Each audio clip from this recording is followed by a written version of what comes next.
So my brief, like Cecil's, was to speak about Ignatian spirituality as a way of life. And I want to be consistent with Ignatian pedagogy, which asks that we begin with our experience, as you've heard so many times over these days. And after we have that experience, we explore our experience and make sense of it in the context of what we know of God. And that's different for all of us. And who we are in God, and our knowledge of that is different for all of us. And the invitation which God gives to us, this God who is dynamic and present in all things. I think that this presentation can be heard from many levels of knowledge and many levels of awareness. It is a poetic listening. A poetic listening to life, which asks you to listen as a poet. And that might be hard for some of you. Hopefully you'll find the poet in yourselves. A poet listens to many levels of life, many levels of encountering life. If you're Ignatian, you're going to hear this from the context of the spiritual exercises. So you'll hear things that relate to the two standards, even though I might not mention that. And you'll hear the application of the senses, and I won't mention that either. And you'll hear the contemplatio, which is what Cecil's already spoken about, the contemplation to attain love. If you don't know about Ignatian spirituality, or very much about it, you'll be able to hear things in terms of the power of dark and light, imagination, ecology, and creative tension. Please think of this presentation as prayer. 50 minutes of prayer. There are two things that are important. And the first one is, in my view, all listening is holy listening.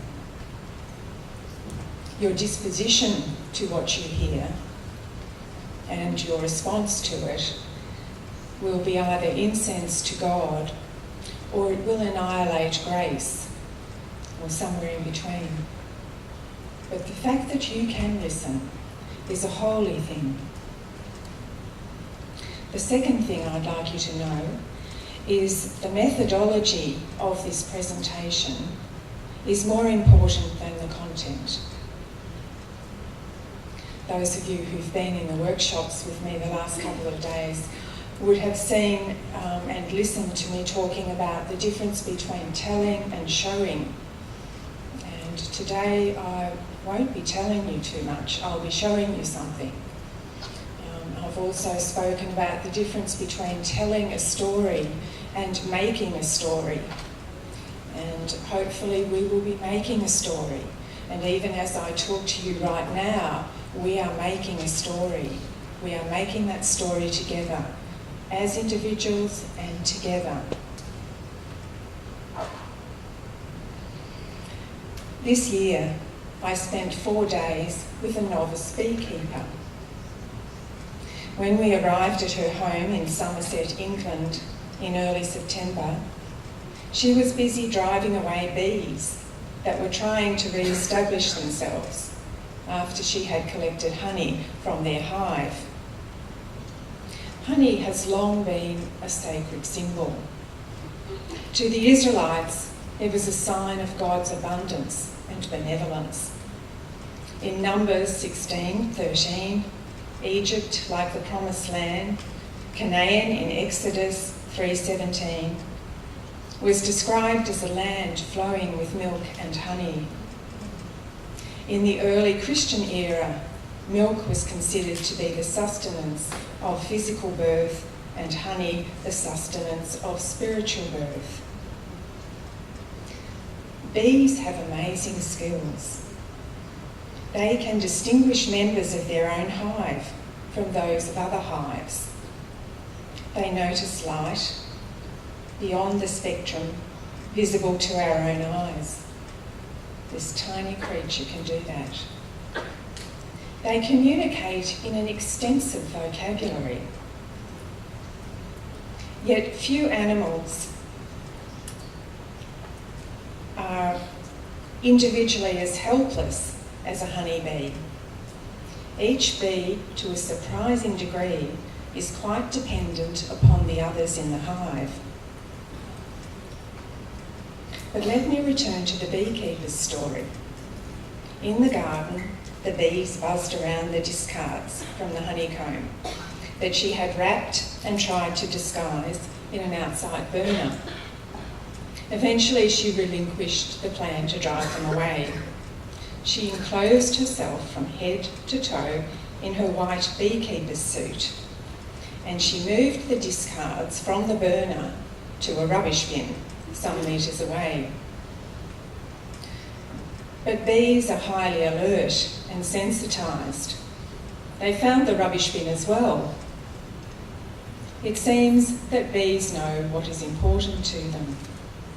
They do not want to be separated from familiar things. They do not want to be separated from each other. At the Basilica of St. John Lateran in Rome, the importance of community to a baptised believer is acknowledged by the inclusion of a bee in the artwork on the baptismal font. I was told by the beekeeper that bees are so attuned to community that I am safe even in a swarm, because the bees only want to be with the queen at the centre of the swarm.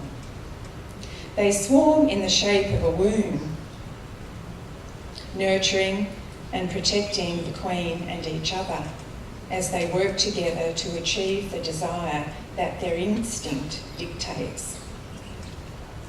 Bee focus is what I want. I want to stay close to the focus of my life without becoming distracted by many competing possibilities. Over the last 10 years, I've found Ignatian spirituality to be central and meaningful. It is not that I didn't know about Ignatian spirituality before. It is more that I didn't know that many elements in my lifelong formation in the Christian tradition were largely Ignatian. For example, the emblazoned Ad Martyrum Dei Gloriam, or AMDG, as I put on every page of my schoolwork back in the 1960s, and seen here at the back of the auditorium, was unbeknown to me Ignatian. In a more formal way, I came to Ignatian spirituality through Campion Centre of Ignatian Spirituality in Melbourne, Australia. In 2004, I prayed the full spiritual exercises of St. Ignatius in daily life over about 30 to 35 weeks. I shared the fruit of my daily 1 hour of prayer with my spiritual director once a week for an hour. This is how it's done in the retreat in daily life. The spiritual exercises can also be given in a retreat setting over 30 days, which many of you are familiar with. So just a little bit about them. There are 4 seasons, or 4 chapters, in the pilgrimage of life. Ignatius identifies these chapters as weeks. Each week has its own character and dynamic, and God gifts the praying retreatant with specific graces to the desires that the retreatant expresses in each of the weeks. Mind you, Ignatius tells you what your desires are. These graces can be simply described as love, faithfulness, compassion, and joy. In season 1, or week 1 of spiritual exercises, we are asked to pray to know ourselves as loved though flawed. And in season 2, we're asked to follow Jesus Christ authentically. and season 3 to be able to suffer with Jesus and with another. And in season 4 to celebrate in the resurrection, to incarnate joy as a life-giving presence in the world. So that's the call. Ignatian spirituality also sits within the poetic dimensions which are important and absorbing in my life. I am interested in eco-poetics, and now the brief for this conference invites you and me to think about pilgrimage, a theme that in my view is closely connected to the earth, the seasons and the wonder of creation. In our contemporary world, however, it seems increasingly easy to mistake our wonderful sense of the cosmos with a view that creation is God.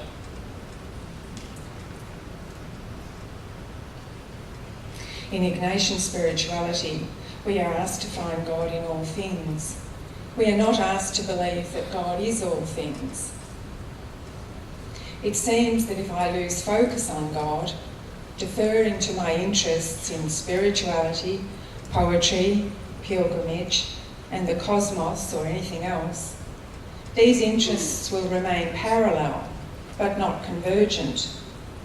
And I want them to converge at the loving mystery who is God.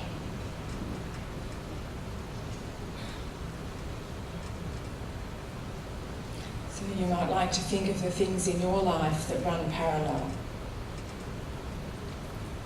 and see if they converge at something, and think about what that something might be.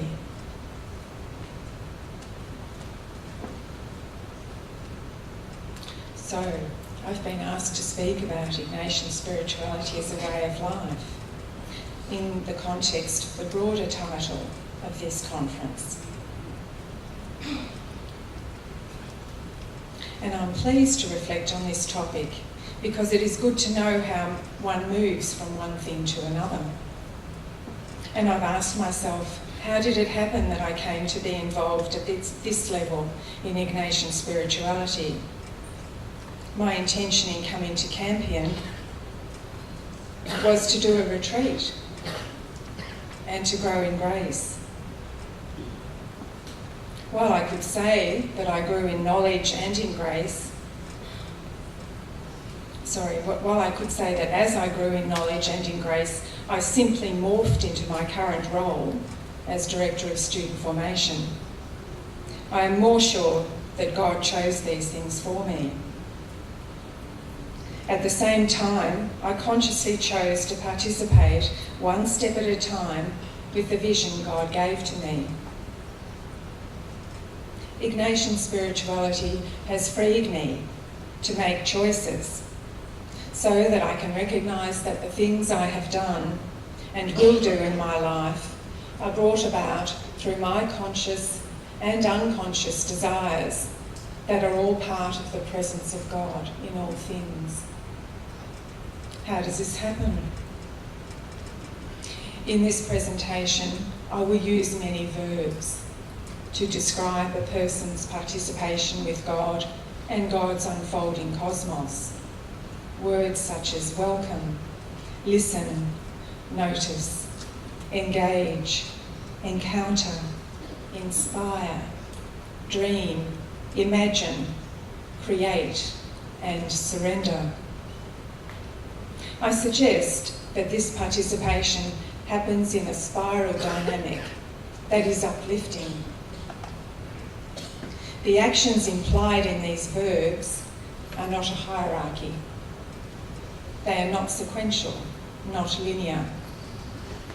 But they do begin with some level of surrender to the process of listening. Listening is critical to creative and conscious transformation. I need to listen to what is actually going on in my life. I say actually going on because I think it's very easy to listen to the world selectively and match what I hear and see to the noises and sights that reinforce my skewed and incomplete vision. The kind of listening I am trying to incarnate in my life is multi-levelled. It hears both the superficial world and what that world is saying and meaning at its multiple levels. A concrete example of this in the space of spiritual direction is if I notice that a person tells me the same story many times, I know that this person at some level has not had her needs met in all the tellings of her story. I need to find out if there is something about that story that I have not heard in the way it is intended. Among other things, I need to find out if perhaps the person has not heard or owned her own story.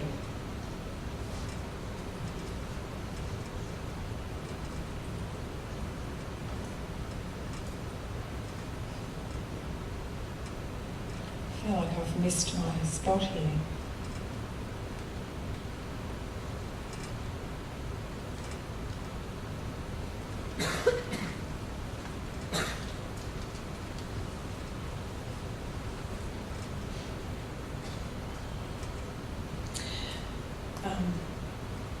This example speaks into the world of poetic listening that is akin to listening in spiritual direction.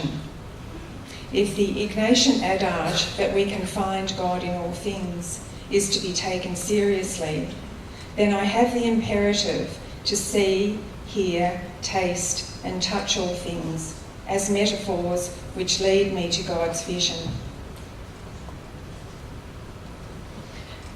Can I just find my spot, please? Excuse me.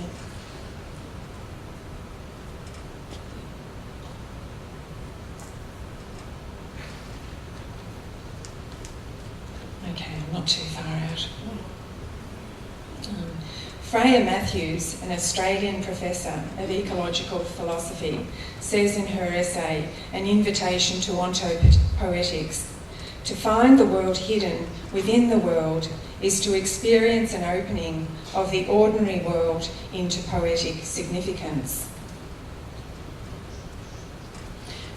As a poet, I know no other way to engage in relationships at every level of human consciousness other than to sense life as poetic. This is ontopoetics, the poetry of being. We are more than rational, more than machines. Thank God we are sentient beings, capable of profound reflection and assigning meaning to all the experiences of our lives. Ontopoetics is in the realm of the ordinary experience of human beings. That is, human beings who function as more than robots. What can be seen in the world is an image of what is beyond that seeing. What I see in you is an image of God. It is clear and becoming clearer in our 21st century stage of developing consciousness that all things influence us and we influence all things. We are part of a whole interconnected world. We know this easily through our global communication technologies, even if we use and abuse these technologies in superficial ways. It seems that we might have missed the point if we are motivated to using our amazing potential for only pleasure and power. The technological revolution enlightens us to know how interconnected we can be, and hence how interconnected we are and always have been.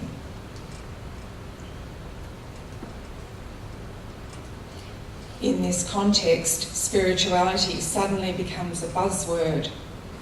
It is a word of breadth and depth, describing the unseen self, the interior self that reaches beyond itself and recognises itself in all things. This interior self has thoughts, feelings, intuitions, desires, needs, values, and imagination, none of which are visible in the sensory world, any more than the networks of wireless technological communication. In 2010, Pranav Mistry, a PhD candidate in the Fluid Interfaces group at the MIT Media Lab, explored the possibility of sixth sense technology, especially a wearable, gestural interface device which augments the physical world around us with digital information and lets our hand gestures interact with that information. Due to the world's growing dependence on science and technologies for information and concomitant diminishing dependence on intuitive and non-verbal communication, this sixth sense technology is developed to overcome the diminishment of a person's capacities to be more attentive, more reflective, and more attuned to nuance. I feel inspired by scientific discoveries, but saddened by technology designed to help me interact with the world I can see and experience through my human capacity to be intelligent, intuitive, affective, and spiritual.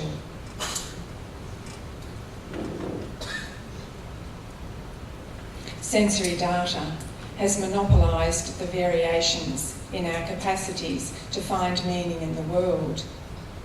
We have learned to assign reliable meaning to what we can hear, see, taste, touch, and smell, and the logical, rational conclusions drawn from this data. What if we were to trust our thoughts, feelings, desires, needs, values, intuitions, and imagination to the same extent that we can trust the sensory world?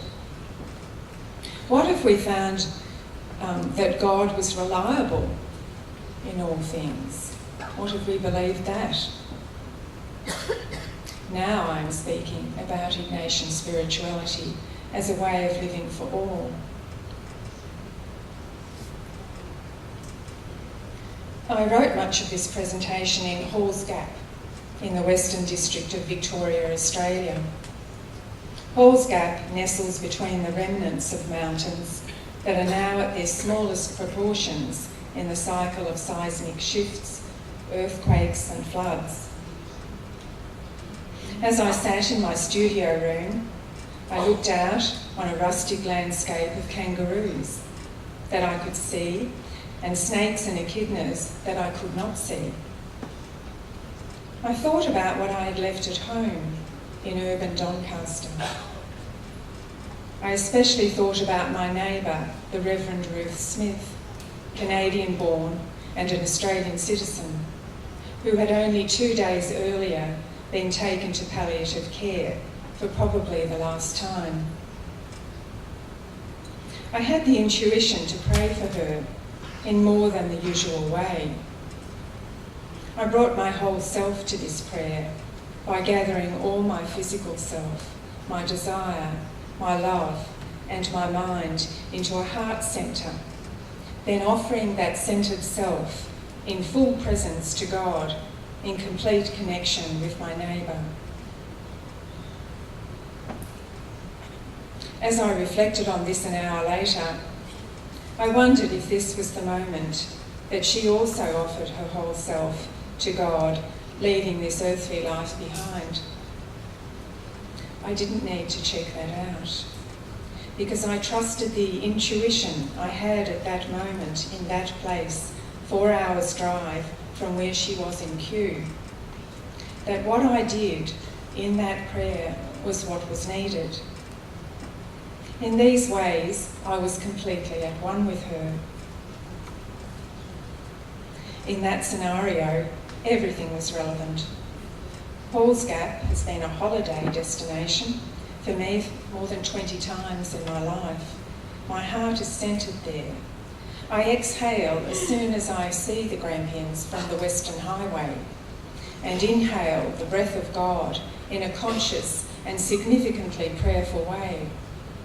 In Halls Gap, I know that I am not conscious. I know things that I'm not conscious of in other places. I know myself as centred in God. From this knowing, I deduce that I can engage with this in-Godness wherever I am.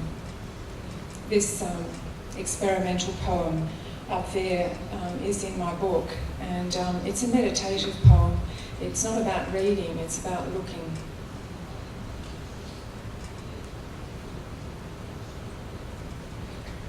It almost goes without saying that in God I am connected with myself, wherein I trust my thoughts, feelings, intuitions and imagination, not necessarily in a literal sense, as I've said before, but in a poetic sense.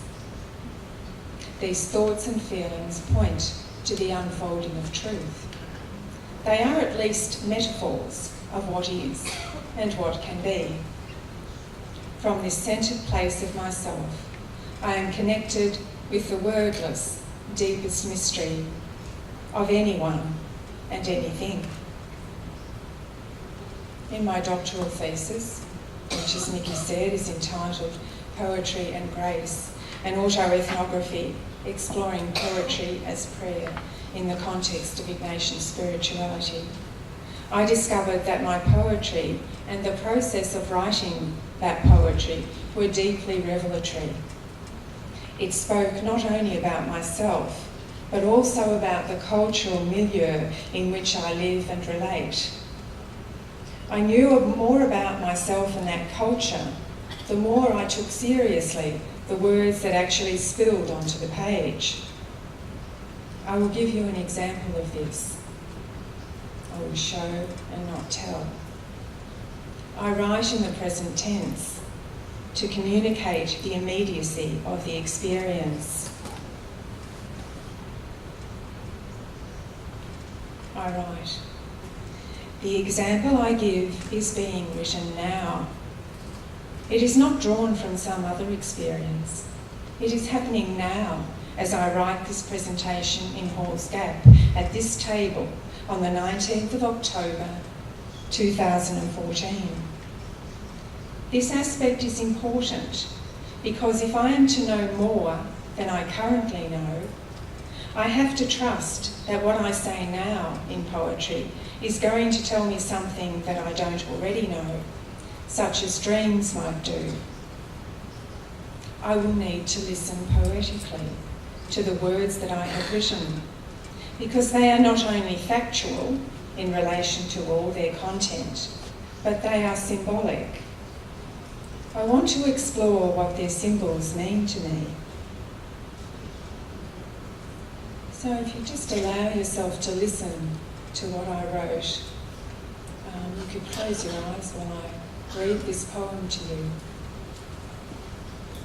And you take yourself into that scene. Across the grass is a white butterfly. And here is another, which is so close that I missed it at first. In fact, there are many white butterflies, flickering from dandelion to daisy. It is spring here in Victoria, Australia. There is much happening. The eucalypts are heavy. Their slender, young, soft leaves flicker shadows across a small, rusty rock. Suddenly, it is a guinea pig grazing. I hear birds communicating, pining like a flute. Sounds find waves, sail around my ears, break into my heart. I listen. I become aware of smaller stirrings, smaller bird songs, as clear and piercing as a piccolo.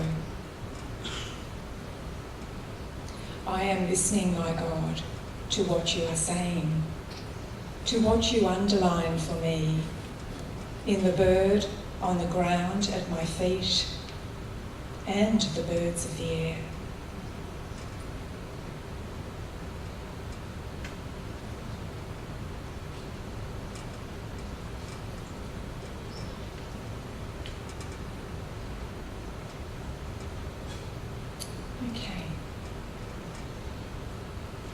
So I looked at the poem I had written and asked myself, much as Ignatius might have, 3 questions about some of the content that struck me as having something worth exploring. The questions were: why did I notice this? What significance does it hold? What do I know now that I didn't know before I wrote the poem? Later, I asked myself, how do I feel about the answers to these questions?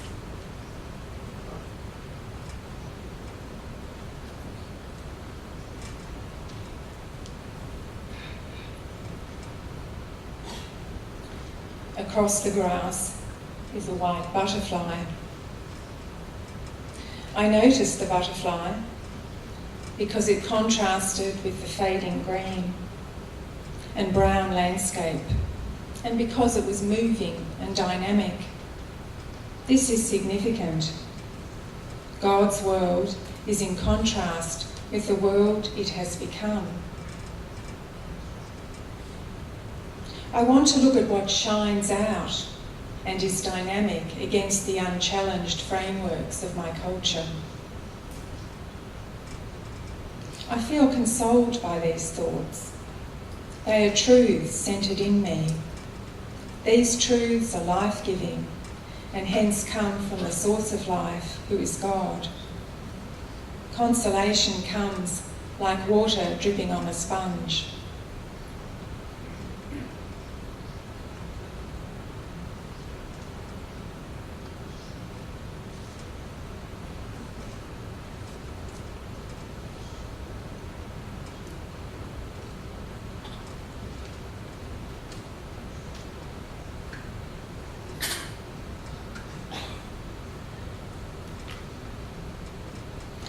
And here is another which is so close that I missed it at first.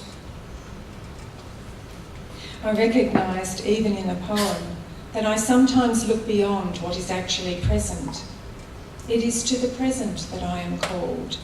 It is the present that will call me to the future. In fact, there are many going from dandelion to daisy. My attentiveness is being refined. I am becoming more present to what is. It is spring here in Victoria, Australia. There is much happening. I am attuned to the seasons and the life that is present in a Victorian spring. It is the wildflower season throughout the region. Flowers pop up on pathways and between rocks. This is the cycle of life, busy and urgent. What appears to be dead is simply dormant. Such is the story of the girl who Jesus says is not dead but only sleeping. If I ever feel dead, I must hold the truth that I am only sleeping for a while and that God will raise me in another spring. I hear a bird communicating. I immediately recognise bird songs as communication. I do not hear them as the soulful songs of isolated individuals. If I cry out, I am trying to communicate. Whether a response comes or not, I am trying to communicate. I am meant to be in relationship with others. I hear a bird communicating, pining like a flute. Pining like a flute is pleasing, beautiful, and holds a sense of holy longing for me. I hear these sounds and cannot easily identify which bird has sung, but I can identify the movements of my soul. Beauty and longing are evoked in me. The longing I identify within myself is the longing for connection with another like myself. But I am becoming more aware, as I write, that at a deeper level, I am longing for union with my God. I pause at this point to pray, because I often hear myself say, why would you long for God when you can have God?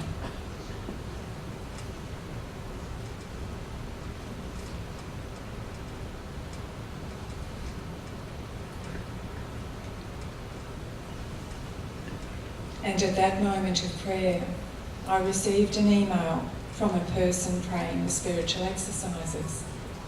She said that her church had been burned, probably by arsonists. She sent an image and a letter her minister sent to the church congregation. The letter ended with, "May God be glorified through this." I thought again of the butterflies.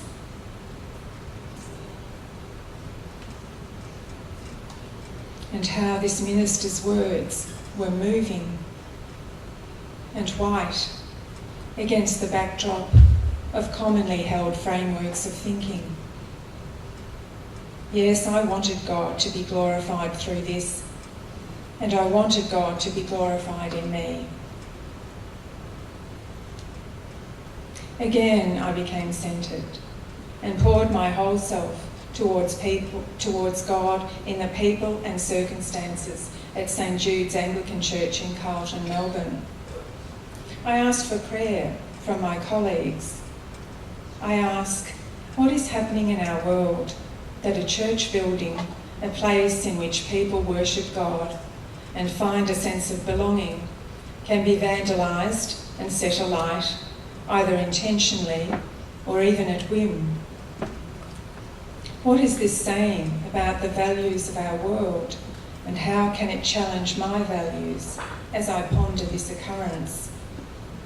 Of course, I am speaking about the two standards, an idea which Ignatius couched in a meditation to help people decide if they wanted to live in a life-giving way or a life-destroying way. Of course, there are more than two standards for living, but for each of us, a choice can be made.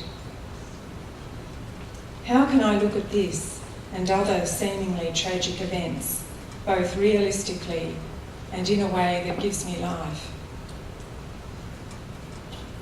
Later, I went for a walk to ponder the meaning of this fire in such a vibrant parish as St Jude's. I came up with the same kinds of questions and answers as anyone with a spiritual sense might ponder and explore. But what struck me more than anything was a sudden God moment, which, because of its relevance, I then inserted earlier into the poem. These are the lines which tell the story. The eucalypts are heavy. Their slender young and soft leaves flicker shadows across a small rusty rock. Suddenly it is a guinea pig grazing. I asked the three questions. Why did I notice this? What significance does it hold? And what do I know now that I didn't know before I wrote those lines? Why did I notice this?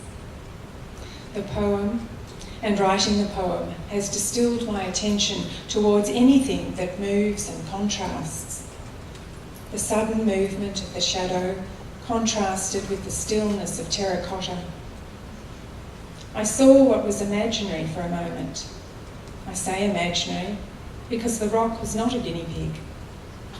And yet what was imaginary led me into my imagination, which revealed deeper levels of awareness. My imagination delivered a whole series of pictures. I saw the rock, small and still, vulnerable and lifeless. Then I saw the rock with the eyes of my soul. It was a rock pulsating with life. It had a story, a connectedness with life, a history which is still being narrated. The rock has a purpose for being, which only God can know, but for which I am exceedingly grateful. Until I saw the image of the moving guinea pig, I thought I had seen the whole picture of this rock. What I see now in this rock is a microcosm of the Grampians mountain ranges which surround me. This rock is a holon, a whole and a part of all things organic, of which I am also one part. I am now consciously enjoined to the rock, which enables me to see a little more of God's vision. I say that because only when I am connected to all things in God can I possibly see with God's vision. Through this rock and this imaginary guinea pig, I have been given an invitation to see with God's vision what can be imagined for the still and lifeless parts of me. These parts of me, which are seemingly dead and lifeless, are yet to be imagined, conceived and born. I continue with the poem. I hear a bird communicating, pining like a flute. Sounds find waves, sail around my ears, break into my heart. The wave metaphor is the poetry of networks. Sounds emanate from one bird to another, one person to another. Sound has a finite relationship with the air, as a wave has a finite relationship with the ocean. The bird has no control over where the sound will dissipate and cease to have its own audible identity, any more than waves know where they will fall in the ocean and cease to be visually distinctive, and any more than I know where my intentional prayer will end and what effect it might have on the cosmos. I do know that when I receive sound in my ear, I am changed by it, just as the ocean is changed, albeit minimally, by the crashing wave. This bird sound evoked my love for beauty and broke my heart open with the desire to be in my heart space with God.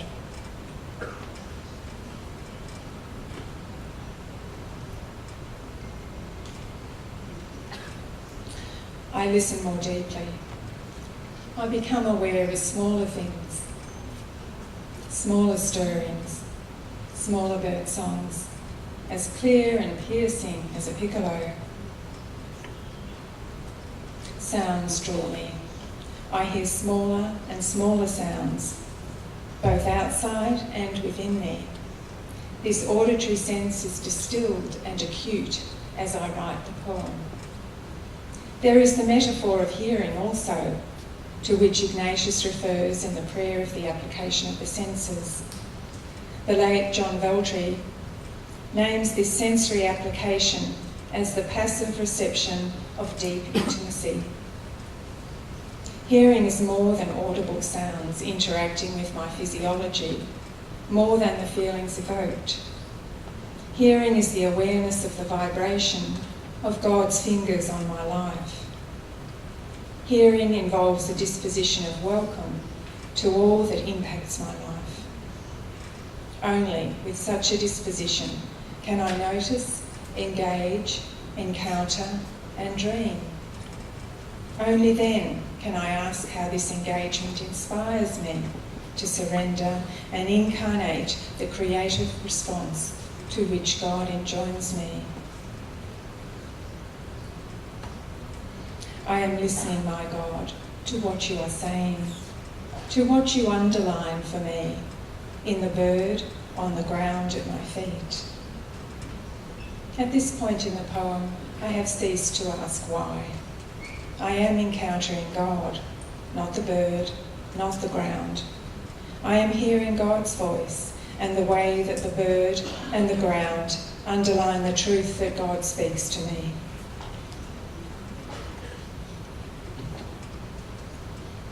I am encountering God, who gifts me with a plethora of ways in which I can encounter God.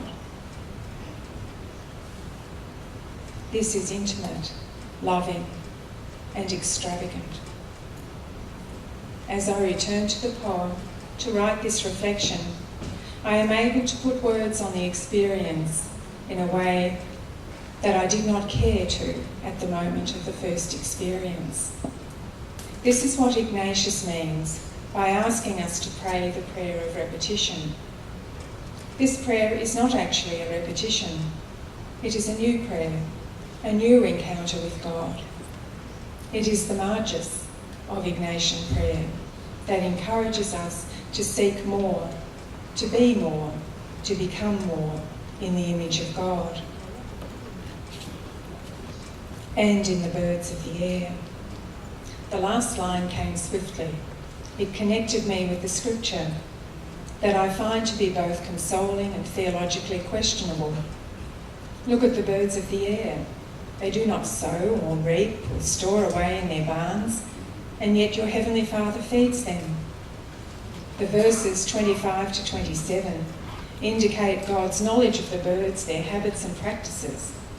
Verse 27 is consoling because it indicates God's unconditional care. In verse 28, however, we read, "Are you not much more valuable than they?" This is a strange saying, for it indicates that God values one species over another, and God addresses the needs of one creature more than the other. I decide not to dwell on this ancient theological worldview that I struggle to accept.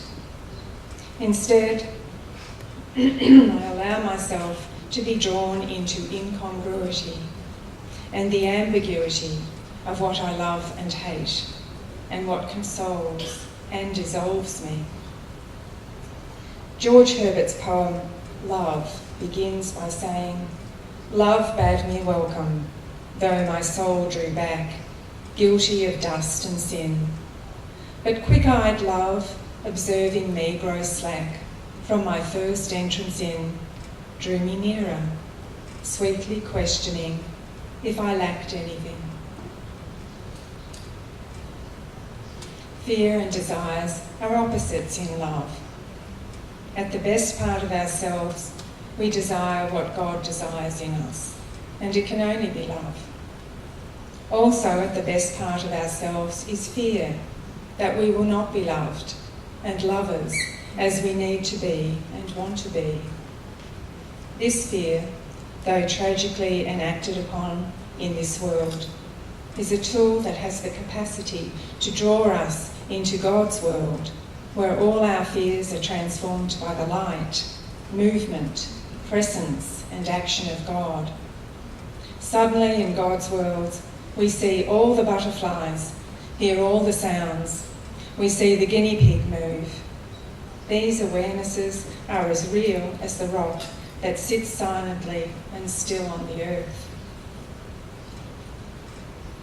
So, what has this all to do with Ignatian spirituality? I think it has everything to do with it. What I've done is I've shared a way with you in which Ignatius encourages us to find God in all things. I've modelled for you the prayerful application of the senses, and I valued all that Ignatius values in the principle and foundation of the spiritual exercises.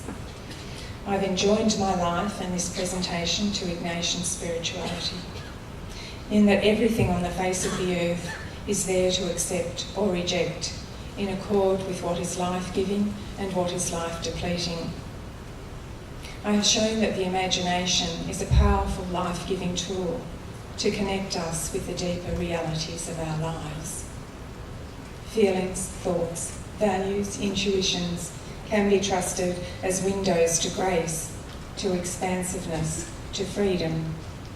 Perhaps the French philosopher René Descartes, a contemporary of Ignatius, who is famous for having said, "I think, therefore I am," might in our contemporary world of evolving consciousness be more inclined to say, "I feel before I can think, therefore I am."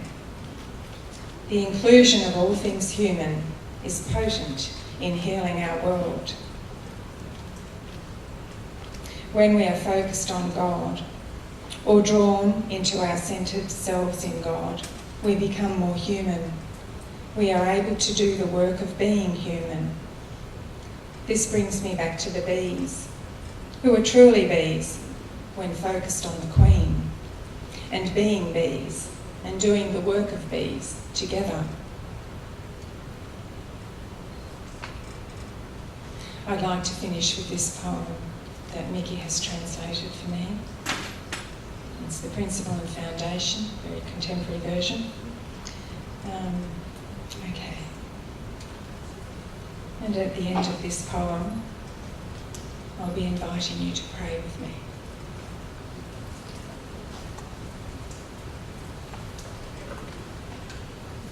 There is nothing in this galaxy or the universe beyond, nothing on the face of this planet or underneath to its depth that cannot help each one and all to respond to love's call to communion. There is no hierarchy of goods in abundance or lack. In any moment, the heart of a person hears what gives life and what draws life away, what elicits love or hate, what creates and impassions, what extinguishes hope, and which decisions loosen the heart to love, to cry, to give, to stand in awe before all that is.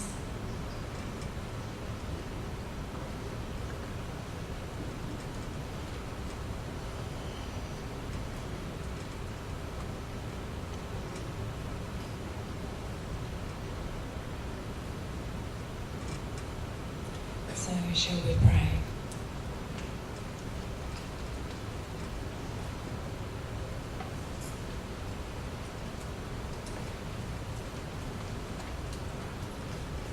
Just run your mind back from now, back to the beginning of this presentation, and back to the beginning of Cecil's presentation. And just try and get in touch with what was meaningful to you. Just one thing that stays with you. It could either be consonant or it could be dissonant. It could be something that you've loved or something that you've resisted. And just honour whatever that is.